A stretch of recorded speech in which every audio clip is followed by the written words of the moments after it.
And welcome inside the 2022 Hyundai Santa Cruz Limited all-wheel drive. I've reviewed this vehicle already, but I'm at an event with my Automotive Press Association where we have an annual on-road, off-road testing event to determine our Outdoor Activity Vehicle of the Year award. And we do on-road testing day one, which is now, and tomorrow we do off-road testing to determine which one of those vehicles is the best overall. So this one, I'm going to be doing a testing on this dry pavement, a little bit wet. But we're going to accelerate, we're going to do a brake, slalom, and then go on a mini go-kart course to work on the ride and handling, at least for our grading purposes of all the vehicles. There's 20 vehicles here at this event. There's a Jeep Wagoneer right in front of me, which I have yet to drive. Looking forward to that one. There's a Rolls Royce here, a couple of Genesis, and this, of course, is the truck category. There's a Raptor, there's a Tundra, there's a Frontier. There's one more truck. Anyhow, that's what I'm doing. So we're going to see how this one goes. Trying to figure out a couple of details here. This one sits higher than other ones. So 2.5 liter turbocharged, 4-cylinder, 8-speed, wet dual clutch transmission with Shiftronics, 20-inch alloy wheels, 19 city, 27 on the highway. And I think it's my turn. So ready to go? Okay. Accelerate. Woo! That's a good acceleration. For a truck? Yes, sir. Wow. That was impressive. I don't put the vehicles through that kind of testing at home. Maybe I should. All right, now I'll do some slalom. I need to drop my seat a little bit. All right, here we go. Whoa, jeez, it's got a good power to it. You can easily confuse this with a non-truck. This handles so well for a truck.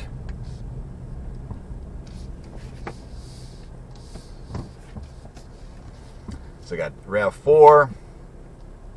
Oh yeah? Okay. Yeehaw. All right. Okay, accelerate again. Now we're on the go-kart track. Right handling. You can hear that engine, can't you? All right. It was a little wet earlier today. Seatbelt's tightening up. I like that. Oh, yes. Come on. This is not a truck. Feels like I'm driving the Mazda CX-50. Quite the compliment, right? It handles like that. Woo! Yeehaw! Jester's dead.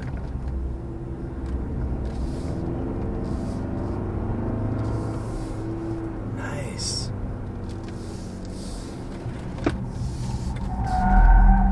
There we go. There we go, mate. 20 miles per hour. Take a little hard turn. Yes, sir. Yeah. I don't know if this is a high-ranking vehicle at last year's event. I think it was at last year's event. Now we exit. All right. That was good. Now, you can see probably in the shot right there, there's the F-150 Raptor, which I've had and driven. That one's been making a lot of noise. Of course, because of its engine. There's 20 vehicles here. So we're driving them all, different categories, and then we grade them, rate them, on-road performance, off-road performance to determine this Outdoor Activity Vehicle of the Year award. So price is just under about $40,000 for this vehicle. Again, 19 city, 27 highway. Very impressive with its power. That 2.5 liter turbo 4-cylinder kicks into gear pretty well. Anyhow, I'll add right now at the end of this video my review of the Santa Cruz, so you can get a little combination of the on-road performance now that you've seen it, and then also what I've done in the past. Thanks for watching. Adios. So by definition, this 2022 Hyundai Santa Cruz is a compact truck. In some literature, you'll find it is a mid-size truck, but probably a compact truck. This is Hyundai's first ever truck, although they did a concept vehicle, I think it was in 2015 at one of the auto shows, and so they said, hey, this is an idea, would you like one? Fast forward 6-7 years later, and here we are with Hyundai's first ever pickup truck. Whether you like it or not, or don't believe that it's a truck or not, it is a pickup truck. It has a bed. even though it's only 4 feet long and 4 feet wide. I'll give you some more closer looks at that in a second. I've been driving this thing around quite a bit. When I actually went over to Montana and back, and I was getting a lot of looks. I was beginning to feel a little uncomfortable with how many heads were turning my way, and whether it was in a parking lot, getting gas, driving around town, a lot of people looking at me, and I'm getting a little self-conscious, but I understand this is very new. It's a different look. I actually like how it has the rounded wheel arches there as opposed to the Tucson, which is it's very similar to, and that's more of a square, hard edges, but this is more rounded, or it is rounded. And the front here with the LED headlights, this too is a little bit different. What they have here is 3 different rows of LED lights, whereas in the Tucson, it actually has 4. You'd have to do a comparison back and forth, but it's kind of cool how they have them stacked here and a little bit spread out. One of the things that sets this vehicle apart is the fact that it drives very much like a crossover. So I'm driving on the highway, I'm driving around town, and I forget.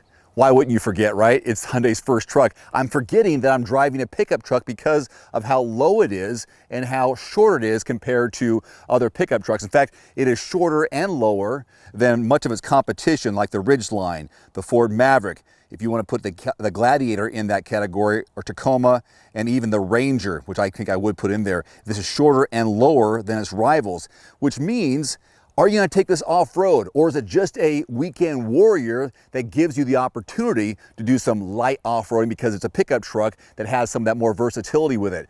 I don't know. It does have all-wheel drive. There's also a front-wheel drive option as well. 4 different trim levels. You're looking at SE, SEL. There's SEL Premium and Limited. We have the Limited, and this is all-wheel drive. There's also 2 different engines. I'll pop the hood and talk about that in a second. But so would you take this pickup truck off-road?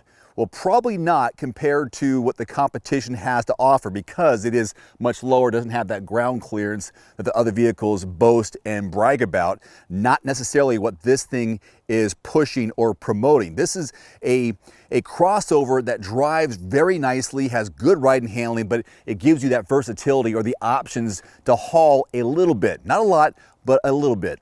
Since the bed is what sets it apart and makes it special and different than anything else that Hyundai has ever created, let's talk about that. First of all, it's got a tailgate because it's a truck. It is a pickup truck, even though I want to argue against it because of how it rides and what it feels like inside. And then they have this little clever handle up top for the cover. You press forward, press it, and it goes forward on its own. So I brought a tape measure just for proof. Here we're looking at 48 inches wide. You go, baby, to the window here, and 48 inches long. So that's all it is. Yeah, my pickup truck, I got a Ford F-150, I got a small bed on it. It's only 6 feet, and I'm just barely able to get enough in there to take it to the dump, make it worthwhile to take it to the dump. This one right here, I'm not sure you'd take much to the dump for loading, but it's still versatile enough to take something back here. What's cool about this is, as opposed to a SUV or crossover that's something Hyundai might have to offer, is that sure, you have seating for 5 up front, but in an SUV or crossover in the sides, you wouldn't have the space to put, like, say, maybe a bicycle back there, or a lot more luggage, something that would maybe bulge out over the edges. This, hey, you got a cargo net like I do with the truck. You got a cargo net. If you want to stack things a little bit higher, great, do so, and then put your cargo net over it. Or if you have a bicycle that you want to have stand up in here, that can be an option as well. Maybe the kids want to bring their bicycles, boom, go ahead and fill it up to the rim and no problem. So this is what it looks like with a guy in the back. But here's something else, which makes this interesting. They've been really creative with making this useful. So you saw those 2 options there. You can lift this up, which probably looks familiar. Maybe a Ridgeline comes to mind. They've got hidden space underneath, but not just space that's hidden. This is useful. You can fill it up, let's say, with ice, or you can put some fish in there. I was thinking about that with fishing, because it has a drain cap here you can lift up and drain out the water or excess liquid that you would have. So it's durable, useful, and hidden away from the public eye. So yeah, you could put some stuff back here for safety purposes. And the cool stuff doesn't stop there. On either side, I'll just show you on this side because it's in the light, you've got these little compartments that you can utilize. There's also an outlet here. So that's pretty smart and useful, as well as LED lights, tie downs. good surface here that's not going to scratch too much or leave any real impressions inside the bed. So yeah, it's got some cool things to it that make it stand out. And there's one more to show you, and that's over here, this step. So right here within the bumper, it's a step. So if you want to get up and get inside the truck bed, you can do so. So making use of all the options available to them on the outside. So at this point, Hyundai is only offering 2 engines. There's no hybrid, there's no diesel, there's no plug-in hybrid, there's no fully electric. Seems like everyone's doing that. They have a 2.5 liter 4-cylinder. They have a 2.5 liter turbo 4-cylinder. Now the base engine is the non-turbo, and that's going to get you 191 horsepower, 181 pound-feet of torque. Both are going to be mated to an 8-speed automatic transmission. Then you have mine, which is the turbo, so 281 horses, 311 pound-feet of torque. This is the engine of choice. If you're going to be getting this Santa Cruz, this is the one you want to get because fuel economy isn't that much different across the base and the turbo version. You're looking at 21 in the city in front wheel drive and all wheel drive in the base, and up to 26, 27 on the highway. With this, it's only a few ticks lower, so 19 city, right around 25 or so on the highway. And my fuel economy to Montana and back was right there where Hyundai is projecting their estimated fuel economy. One more thing to point out with the engine, the turbo will get you 5,000 pounds of towing capacity, same as the Ridgeline, whereas the non-turbo is 3,500 pounds. So now you can start thinking about how versatile this really is and what you could tow behind it on some of your longer road trips. Here's a real world look at the backseat legroom and headroom of the Santa Cruz from a guy who is 5'11". This is my position as a driver up front. This is where the word compact comes into play, because I don't have a ton of room. I've got just enough for my size, but taller people are gonna have a bit of a problem with their legroom here. And this does seat 5, that's what they say, 2 up front, 3 in back. But I don't know, you're gonna be shoulder to shoulder, and it's probably gonna be for medium-sized adults, people like me, or smaller, or some kids to make it somewhat comfortable. Otherwise, yeah, you might wanna upgrade to a Tucson if you wanna stay within the Hyundai family. But I can see why this is still a comfortable option for someone who wants to add a bed to their vehicle. It does have great technology. You've got 2 USB ports back here in addition to the ones up front. So technology is in both sections. I know I have the top trim level, so I've got a little more bells and whistles to it, but I don't miss out on what you might miss out on with a traditional pickup truck. And much like a crossover, this has fantastic headroom, even for a compact truck. I keep on thinking this is not really a truck because it feels like more of a crossover, but look at the indent in the roof line. Plenty of room. They give lots of room for headroom. So let's say you have short legs, but a longer torso, it's gonna be fine back here for headroom. So they've done a really good job on making this comfortable for taller people as long as your legs are shorter. Does that make sense? And here again is Hyundai being creative and probably on par with what other pickup trucks are doing. They've made some space below the seats. So you have a tab here, pull this, and there's a spot right here that you can store some extra stuff. The same applies on the opposite side. So they're making use of the space above and below the seats. And on this side of this compartment, they have your jack kit. So this is where you'll find that, whereas in a traditional crossover, you find it underneath the floorboard of the cargo area.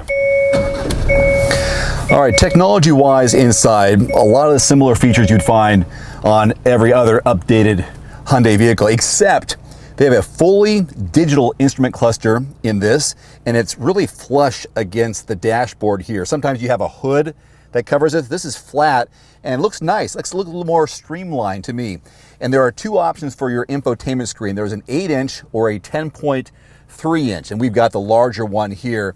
This is gorgeous. It's easy to work. One thing is missing, there are no knobs or buttons. It's all touchscreen, regardless of what you want to do, whether it's audio, changing channels, or even climate controls. It's all by touch. And it's a big, beautiful screen, so I'm okay with that. Although when I was trying to change the channel or turn the volume up, when I was driving, I just used the steering wheel mounted controls, which are as usual, and it has all the other updated safety features as well. A couple of things I really took advantage of on my long drive over to Montana was the lane keeping assist, the lane departure warning, and the radar cruise control. It was fantastic to drive that way, and everything is, you know, right there on the digital instrument cluster, which, just like every other updated Hyundai, you turn the signal down left, and a camera pops up in the left part of the of the screen, which is where you see your miles per hour. The right-hand side, where you see your RPMs, they have a camera that's mounted below the right mirror so you can see your blind spot. Because that's one thing I noticed when I first got this, when driving around,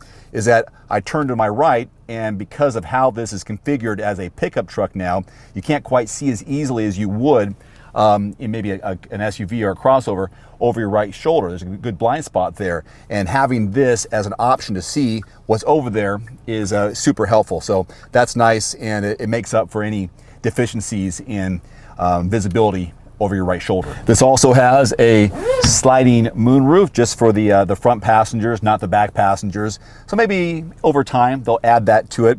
Otherwise, this is such an easy car to drive. It handled well, and I think some of that can be attributed to the fact that it's lower on the ground. It's also shorter, so there's more control. So I'm going around some of those windy curves through the pass from Washington, Idaho into Montana, and it handled very well. And getting up to speed was okay, probably because I had the turbo versus the weaker base engine, the non-turbo. But driving was, again, I forget that I'm in a pickup truck because nothing about this to me says pickup truck unless you look at it from the outside. Let's wrap this up with a little MSRP. And I've got an issue here. I've been looking into this a little bit, trying to figure this one out. So the MSRP, as stated, is right around $24,000, give or take $5. But a non-negotiable destination charge, the destination fee, that is what the manufacturer charges to deliver this vehicle to the dealership. That is something you have to pay no matter what. So the only way you can really negotiate is on the MSRP of the vehicle. So to get this at the base trim level, you're looking at, was it $25,500. Otherwise, the MSRP is $24,000, but you have to pay an extra $1,200 for destination.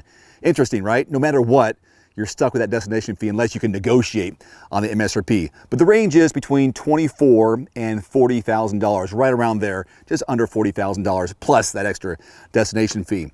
I think for the first-time truck buyer or someone who's looking for more versatility in a crossover, just add the bed to it, even though it's a 4x4 bed. This is a smart buy because you don't notice that you're in a truck, but you do get some of the benefits of having a truck bed. Plus, it's easy to maneuver, it's easy to get around parking lots. It's going to be a whole lot easier to get into your garage as opposed to having an F-150 or maybe something a little bit smaller than an F-150. This you can place and park just about anywhere, and you shouldn't have any problems with it. You will get a lot of looks, at least initially, because someone's going to see the front end of this and go, what SUV is that? Or what's crossover is that? And they'll see the back going, well, that looks different. I kind of like that. And I think Hyundai has done a good job, even though a lot of people won't call it a pickup truck. But they said the same thing about the Ridgeline, and that thing continues to win awards and does so well. And this has all-wheel drive. So, people are doing off-road testing in this thing. I'm not going to do it, not this time around, but it is off-road worthy to a point. Anyhow, that's my full take on it after a week. I've really enjoyed driving it. I would drive it for another week, no problem, but I have to return it.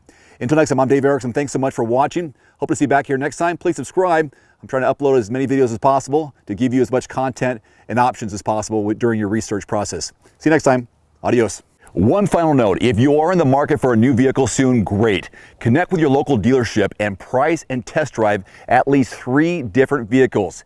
A vehicle's strengths and weaknesses can only be discovered when you are behind the wheel. My reviews can be good, but you need to test drive these yourself. Visit quotes.everymandriver.com, select the make, model, and your zip code, and you'll get invoice pricing in your area on those vehicles. Shop smarter with price quotes at quotes.everymandriver.com. Thanks for watching. Please click subscribe and give us a thumbs up. See you next time.